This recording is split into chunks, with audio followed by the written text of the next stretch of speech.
There's something strangely comforting about places like this, isn't there? A bowling alley, long after the lights have dimmed and the last echo of laughter fades into the air.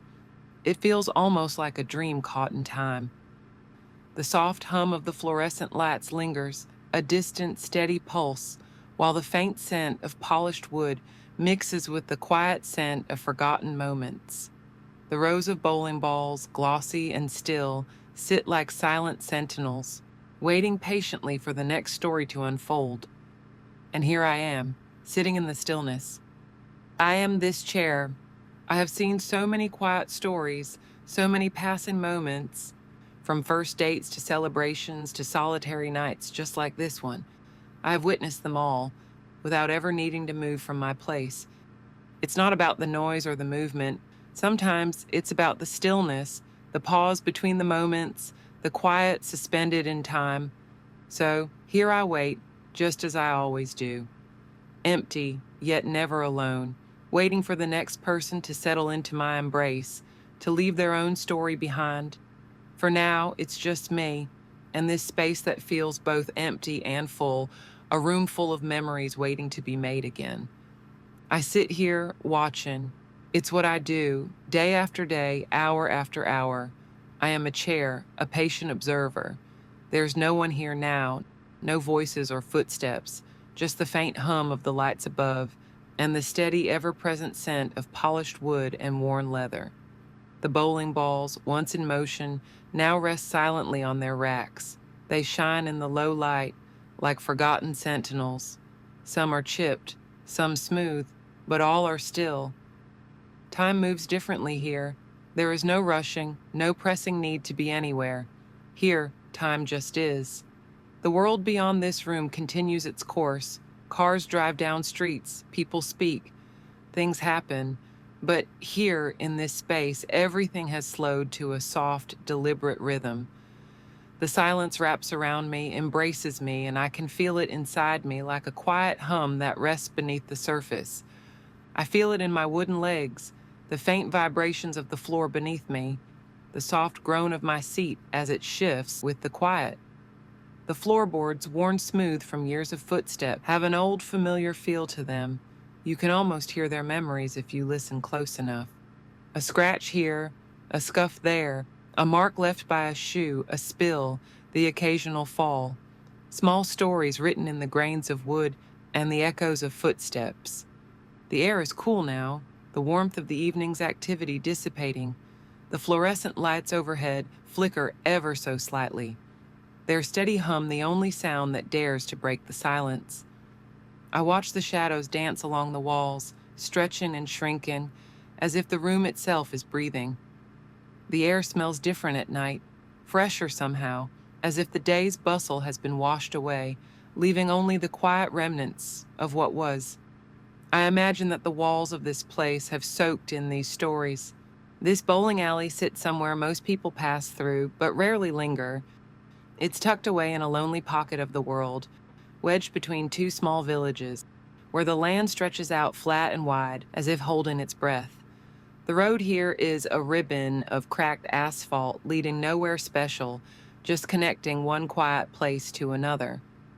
The bowling alley itself stands at the edge of it all.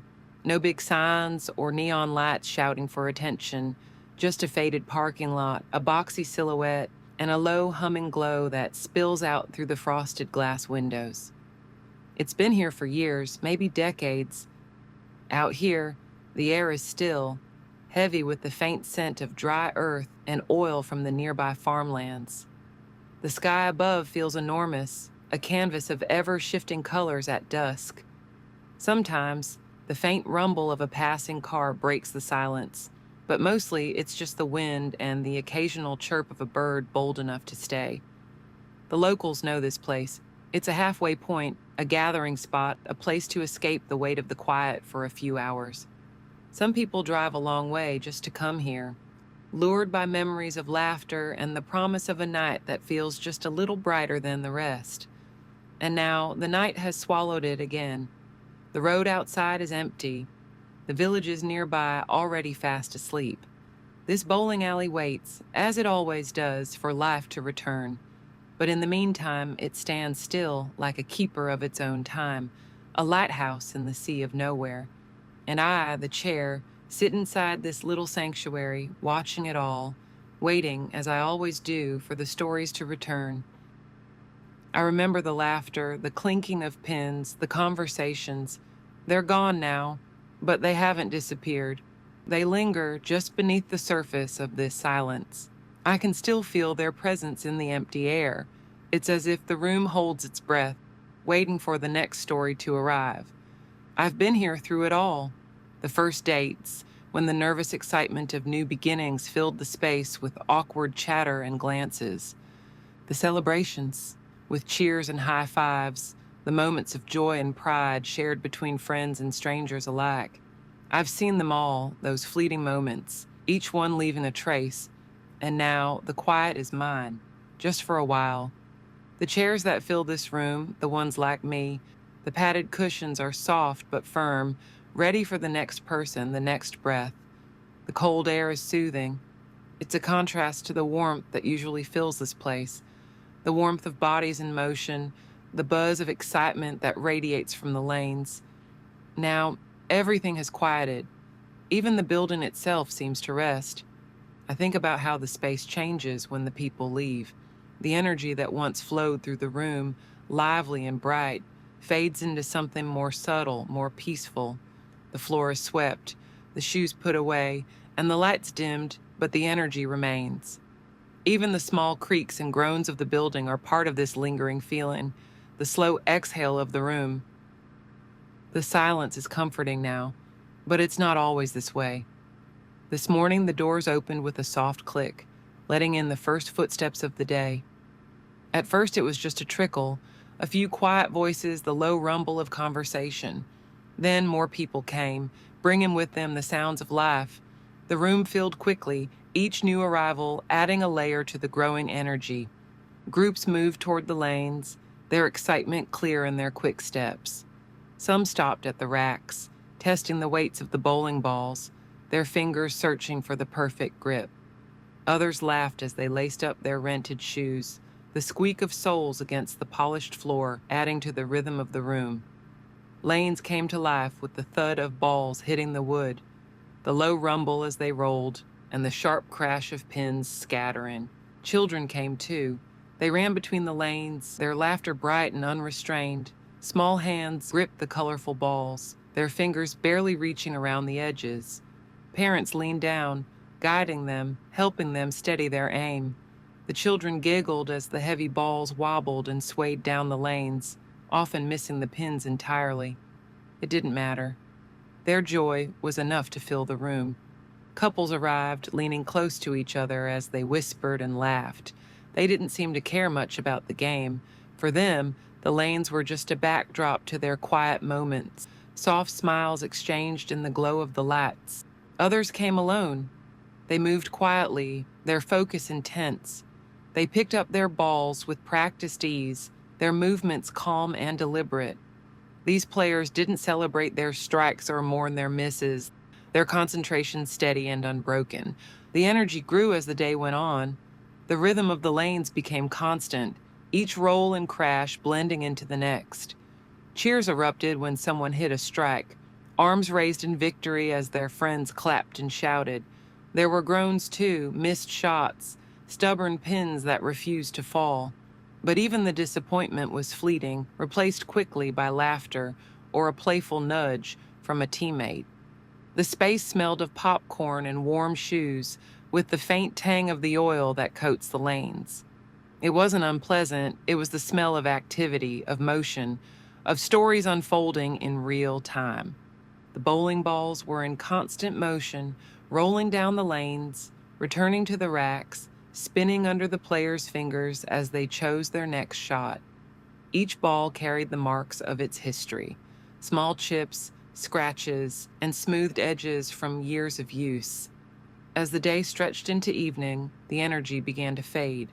People gathered their coats, returned their shoes, and walked out the same way they came. The noise softened, the lights dimmed, the air grew cooler, the sound of the register clink and shut, the faint tap of a pen against paper As the numbers are checked and logged, echoes softly through the space. Over at the counter, the staff gather the leftover rental shoes, sorting them by size, their laces knotted neatly to prevent tangles. Some of the shoes look almost new, others scuffed and worn, bearing the marks of countless games and feet that have carried all kinds of stories. The lanes come next. I've watched this ritual countless times. A small machine glides across the polished wood, leaving behind a trail of fresh oil. The scent is sharp and clean, mingling with the faint aroma of popcorn and floor cleaner. The oil glistens under the lights, a mirror-like sheen that speaks of preparation, of readiness for another day of use. The bowling balls are returned to their racks, wiped down with a soft cloth that removes the smudges left by eager hands. Each ball shines again, its colors bright under the fluorescent glow, its weight steady and solid. The racks, now neatly organized, stand like sentinels along the wall, waiting for the next wave of players to choose them. The staff move quickly, but with care, their footsteps light against the floor. They wipe down the tables and sweep away the crumbs and spills left behind. A dropped kernel of popcorn, a forgotten receipt, a faint circle where a soda can rested. Every trace of the day is carefully erased, leaving the room feeling fresh and ready for tomorrow. I've always admired this part of the day. There's something almost reverent about it, the way the space is tended to, its small imperfections smoothed out.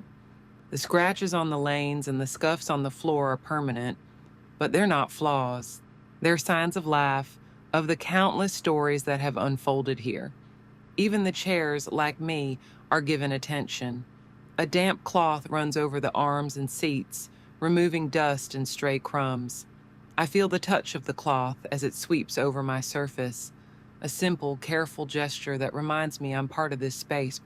The snack counter is clean too. Machines that once popped kernels or poured syrupy sodas are wiped down, their bright lights dimmed for the night. The smell of butter fades as the air becomes cooler, fresher, like the space itself is breathing deeply, relaxing after the day's work. The lights over the lanes dim first, one row at a time. The bright, colorful animations on the scoreboards disappear, leaving blank screens in their place. The steady hum of the machinery quiets, replaced by the softer sounds of final tasks. Chairs being pushed back into place, the dull creak of the front door being locked. And then it's over. The staff gather their things, slipping on jackets and exchanging quiet goodbyes. Their voices, so lively and warm during the day, are softer now, like whispers shared between old friends. One by one they leave, the faint echo of their footsteps fading into the night. And now the room is mine again. The polished floors, the neatly arranged lanes, the freshly wiped surfaces, all of it sits in stillness. The air feels light and clean, carrying only the faintest traces of the day's movement. The quiet here is different from before, less heavy and more serene. It feels like the room itself is resting.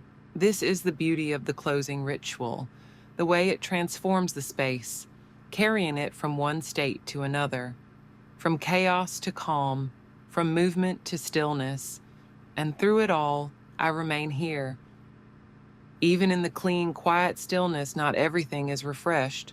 Some things linger, a little more permanent, a little more subtle. These are the forgotten ones, the scratches, the chips, the worn edges, the parts of this place that even a careful cleaning can't erase. In the corner of the ball rack, there's a bowling ball that no one seems to use anymore. It's been wiped clean like all the others, its surface shining faintly under the lights. But the crack along its curve catches the glow, a quiet flaw that marks it as different. It waits patiently, just like me, for the hands that might pick it up again. I've seen it used before, spinning confidently down the lane, scattering pins like it was unstoppable. I wonder when it was last chosen. When did it become the ball left behind? The floor holds its own stories, even polished to a mirror-like shine. The faint scuffs and grooves tell of the countless footsteps that have crossed this space. There's a trail near the snack counter, where shoes have shuffled impatiently, waiting for orders. By the lanes, there are spots worn smooth from players pacing, their movements an unconscious dance of concentration and habit. The lanes themselves carry their marks with quiet pride. No amount of oil can hide the thin, shallow scratches where balls have landed a little too hard. Those marks are permanent now, etched into the surface by years of play. Each scratch feels like a memory, a testament to the joy, frustration, and determination of the players who caused it. Even the rental shoes, freshly cleaned and neatly stacked, carry the weight of being passed from person to person.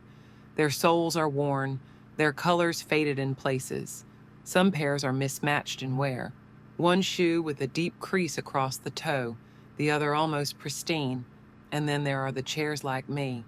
We've been wiped down, our seats smooth and clean, but the years are still visible in the dents and scratches.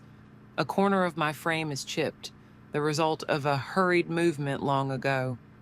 My surface bears the faint impressions of restless hands and the weight of countless bodies leaning back, forward, sideways, each one leaving a mark. In this stillness, these small details stand out. They aren't flaws, they're stories, evidence of the lives that have passed through, of the moments that have unfolded here. Even now, after the careful cleaning, these marks remain. They're not overlooked, they're simply accepted, a part of what this place is. The forgotten ones don't need to shine like new to matter. Their presence is a quiet reminder that this space is alive, that it has a history etched into every surface. The marks aren't mistakes, they're proof of time, proof of use, proof that I am part of this place in a way that's as permanent as the scratches in the wood. In this stillness, I can hear their voices if I listen closely. The lanes hum softly under the weight of their memories. The racks sigh, their lines of balls settled into perfect stillness. I'm not old, not yet. My seat is still firm, my legs steady. I don't have arms to lean on, but I've never needed them. I'm built simply, designed to do my job without calling attention to myself. I might not be flashy or luxurious. I'm dependable, and that's enough. For as long as I've been here, I've been part of this room's rhythm. I'm not worn or rickety. I've been well cared for, polished when needed, set neatly in my place at the end of the night. I've held the weight of countless lives, from the light bounce of an eager child to the solid, quiet stillness of someone lost in thought. I've been pulled, scooted, and dragged, not because I'm unimportant, but because I'm part of the flow of this space. When the room is full, I am a quiet participant. I've felt the shift of energy when a bowler sits down heavily after a difficult frame. I've been rocked gently as someone tips back just slightly with their focus on the pins ahead.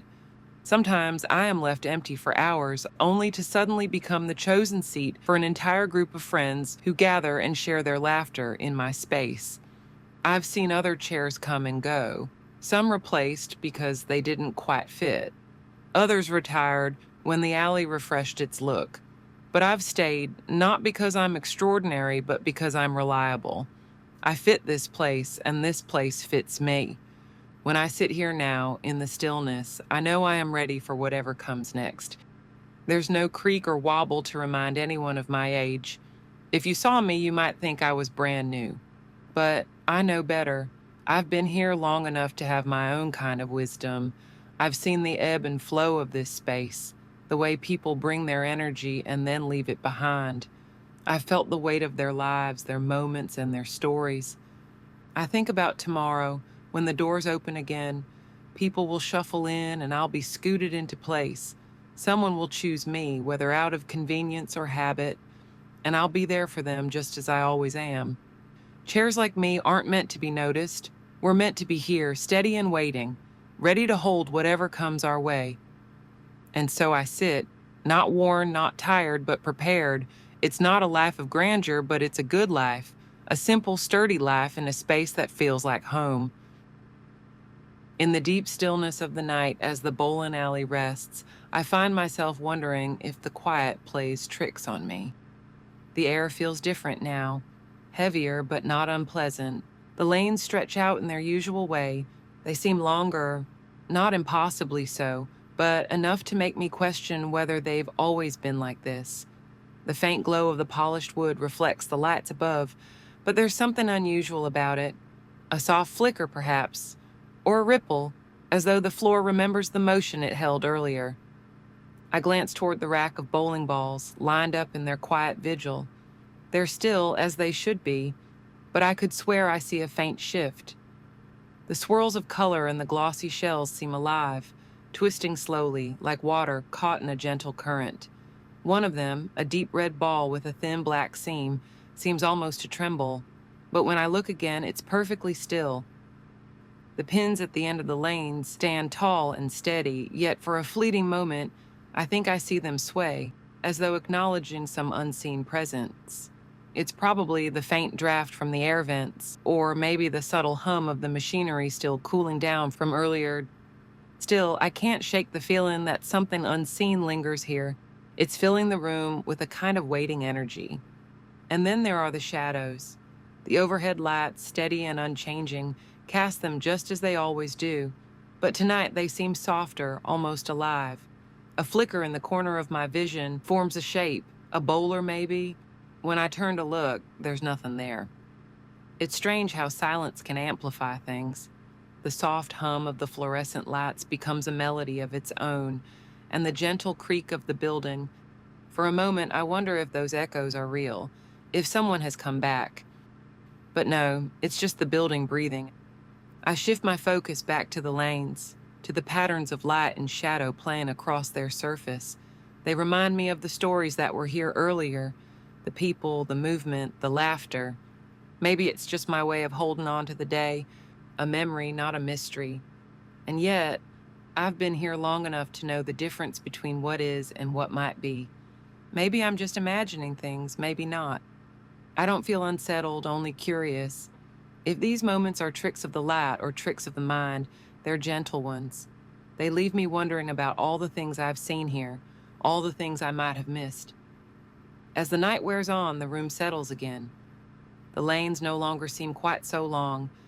The bowling balls sit quietly in their racks, and the pins stand unwavering. The shadows stay where they belong, soft and predictable. Whatever I saw, or thought I saw, has faded back into the silence. I can't say for sure what it was, a lingering memory perhaps, or the room's way of remembering itself. Either way, it feels fitting for a place like this, a space caught between moments, between what is real and what is imagined. I remain still, watching the quiet, wondering what the morning will bring. Perhaps this is the beauty of the in-between, where even the ordinary becomes just strange enough to make you look twice. There's something oddly comforting in the way time moves here, in this space where the days blend together, slipping into one another like water in a stream. A constant rhythm of opening and closing. The people come and they go, and then they come again. Each morning the doors open, and the light spills in, spilling across the lanes and illuminating the dust that has settled in the corners overnight. The same patterns, the same faces, the same sounds, all loop back like the turn of a familiar song. And then, as if by instinct, the room quiets again. The bowling balls are set back in place, the shoes are returned, and the cycle begins once more. I've seen it happen over and over again. It's as though time here doesn't move in a straight line, but loops back on itself, like the gentle curves of the bowling lanes. The same space, the same routine, each part echoing what came before it. Nothing feels out of place, nothing feels new. It's all familiar, all as it should be. It's strange, isn't it, how time works differently here, how everything feels so cyclical. The mornings feel like the night before, and the nights feel like the day ahead. The minutes slip by, unnoticed, as one person after another finds their spot on the floor, and the game begins again. I don't know how long I've been here, how many hours or days have passed. Time doesn't feel important when it's this quiet, when there's nothing to measure it against. I think that's the nature of time here. It moves, but it moves in circles. It's always the same, and yet always different, as if it's going nowhere and everywhere at once. It seems to be caught in its own rhythm. It doesn't need to keep track of the hours, because it knows it will return to where it started. The people will return, the sounds will fill the space again, and the cycle will continue just as it has for so long. Even now, as I sit here, I can feel it. The space is waiting, waiting for the return of the first customer, the first ball to roll down the lane, the first sound to break the silence. It will come, and when it does, the cycle will begin anew. Even now in the stillness, I can hear them. The voices faint like whispers caught on a breeze that's too gentle to see but strong enough to feel. They're not here, not in the way they were earlier, but I know they've been here. I can feel the traces of their laughter, their chatter, their shouts of triumph and groans of disappointment. It's strange how voices leave their mark in a room, how their presence lingers long after they've gone. The space doesn't forget. Not the laughter that bounced off the walls, not the quick, sharp words exchanged between friends, nor the soft murmurs of quiet conversations in the corners. It's as though these voices have etched themselves into the fabric of the room, into the very air where they stay, waiting. I wonder if I were able to move, if I could follow these echoes. Could I trace the path of each conversation? Could I find the source of the voices that passed through this space just hours ago? Maybe, but I can't. I remain still, watching as silence stretches long. The voices are not loud, not now, but they are present, like memories that have been tucked away in the shadows. It's funny how the silence, after the rush of noise, can feel like a physical thing, heavy and waiting. The echoes hang in the air, just above the quiet, almost like they've been suspended in time. I can still hear the clatter of the bowling balls rolling down the lane with a determined thud, the cheers that erupted each time someone scored a strike, the groans when pins stood stubbornly in place. Even the little things, the soft greetings and farewells, the gentle clink of the glass as someone set their drink down. It all builds up layer by layer until it feels like the air itself is full. But now it's just the quiet. The voices have gone, leaving only traces behind. All of it lingers in the walls, in the light that flickers above me, in the air that still carries a trace of everything that happened before. The space has absorbed it all, like a sponge soaking up water, and it waits, ready to hold whatever comes next. I think about the laughter that once echoed here, how it filled the room with a kind of warmth that the silence can never replicate. Laughter is different from the quiet. It fills the space, it surrounds you, it wraps you up in its sound, and now all that's left are the traces. The echoes of those voices hanging softly, waiting for the next round of laughter. Sometimes it's almost as if the echoes are calling out. I wonder if anyone else feels them, if they can sense them as I do. I can feel the weight of those words, still pressing against the walls, still lingering in the corners, still holding on, even as the room empties. It's a strange thing hearing voices that aren't there anymore. They're not a disturbance, not a distraction. They're like a memory that refuses to fade, a soft hum that never quite dies away. And maybe that's why I can feel them, because they aren't meant to go anywhere. They belong here, just as much as the lanes and the shoes and the balls. They are part of the space. The silence feels different because of them. It's not empty, not really. The voices are still here. They don't leave. The room holds them, like an old photograph, the kind you pick up and remember fondly but can never quite return to. And that's fine, because the voices will come back again with new laughs and new words, new moments, new stories to add to the old. I wonder if the people who sat here, who laughed here, ever think about it, whether they remember the sound of their own voices once they've gone, whether they feel the weight of their words, the echo of their joy as the day stretches into night. Perhaps they don't realize how their voices stay behind, but they do. And I think that's a comfort. This place may be empty now, but it's never truly silent. It's filled with the sounds of the past, floating in the air like dust particles caught in the light. And when the doors open again, when the laughter returns, I'll be ready to hear it all over again. The in-between time is a curious thing. It's that space where everything seems to hold its breath, suspended in the moments between what was and what will be. The doors are locked, the lights dimmed, the last few traces of life, the laughter, the hurried footsteps, have faded into the stillness, and the room is left to itself. The people are gone, but their absence feels like a presence in its own right. I've come to understand that this time, this quiet interval, is neither part of the day nor part of the night. It's something else entirely. A pause, a waiting room, a place where time doesn't seem to move forward, but merely exists, like a breath held for just a little too long before it is released again. It's not that the space is empty, it's filled with something else, something hard to define. There are traces of the day in the air, echoes of conversations, flickers of motion, but they aren't quite solid. Everything has a quality of waiting. It's not quite over, but it's not quite beginning either. It's a time of quiet anticipation, where the room doesn't know what's next, but it knows something will come. The chairs remain empty, the lanes are still, the shoes sit in their tidy rows, but it's all temporary. There's a knowing in the silence, like the calm before a storm, or the stillness that fills the air just before dawn. I've seen this time stretch out before me, this in-between, when nothing seems to be happening, but everything is waiting to happen. I don't know how much longer I'll sit here. There's no clock in this room, no way of measuring the time passing. The in-between doesn't have a start or an end. It simply is. A timeless space where everything waits, suspended in a soft, unspoken anticipation. There's no need to rush.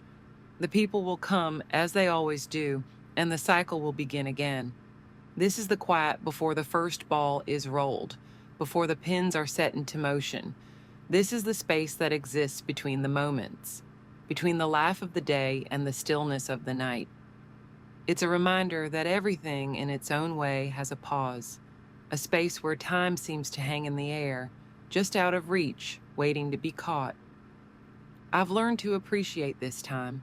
It's not about what's coming next or about what's been left behind. It's about being here, in the now, in the space where the past and future meet, the moment before the doors open again, the moment before the voices return.